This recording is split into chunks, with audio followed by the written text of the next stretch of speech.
Hello, ഇന്നത്തെ special എന്താണെന്ന് കണ്ടപ്പോൾ തന്നെ മനസ്സിലായില്ലേ? നല്ല അടിപൊളി ചെമ്മീൻ റോസ്റ്റ് ആണ് കേട്ടോ. ഇപ്പൊ ചെമ്മീൻ റോസ്റ്റ് ചെയ്യാനായിട്ട് നല്ല മീഡിയം ടൈപ്പിലുള്ള ചെമ്മീനായിട്ട് എടുത്താക്കുന്നത്. ഇതിനൊക്കെ നന്നായിട്ട് ക്ലീൻ ചെയ്തിട്ടുണ്ട് കേട്ടോ. അതിലേക്ക് കുറച്ച് മഞ്ഞൾപ്പൊടി, ഇഞ്ചി, പച്ചമുളക്, കുറച്ച് ആവശ്യത്തിന് ഉപ്പ്, കുറച്ച് വെള്ളം കൂടി ചേർത്ത് ഒന്ന് വേവിച്ചെടുക്കാം.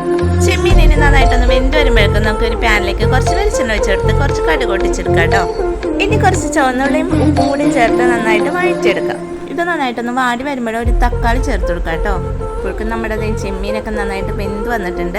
ഇനി നമ്മുടെ കറിയുടെ കൂട്ടിലേക്ക് നമുക്ക് കുറച്ച് കറിവേപ്പിലയും, ഒരു ടീസ്പൂൺ മുളക് പൊടിയും, കുറച്ച് മഞ്ഞൾപ്പൊടിയും, കുറച്ച് വെള്ളം കൂടിയും ചേർത്ത് നന്നായിട്ട് വാട്ടിയെടുക്കാം കേട്ടോ. ഇതൊരുവിധം വരണ്ട് വന്ന രീതിയിലാവുമ്പോൾ നമുക്ക് ചെമ്മീൻ വേവിച്ചതും കൂടി ചേർത്ത് കൊടുക്കാം.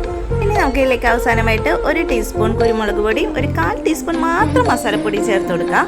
കുറച്ച് വെള്ളം കൂടിയും ചേർത്ത് ഒന്ന് ഗ്രേവി പരുവത്തിലാക്കി എടുക്കാം. ഒരു 5 മിനിറ്റ് കൂടി തിളച്ച് കഴിയുമ്പോഴേക്കും ഒരു ടീസ്പൂൺ ചൊറുക്കയും ഒരു ടീസ്പൂൺ പച്ചവെളിച്ചെണ്ണയും കൂടി ചേർത്ത് കൊടുത്ത് കഴിഞ്ഞാൽ നല്ല അടിപൊളി ചെമ്മീൻ റോസ്റ്റ് റെഡി ആയിട്ടുണ്ടാവും. ഇഷ്ടപ്പെട്ട ട്രൈ ചെയ്ത് നോക്കാം. Okay, by.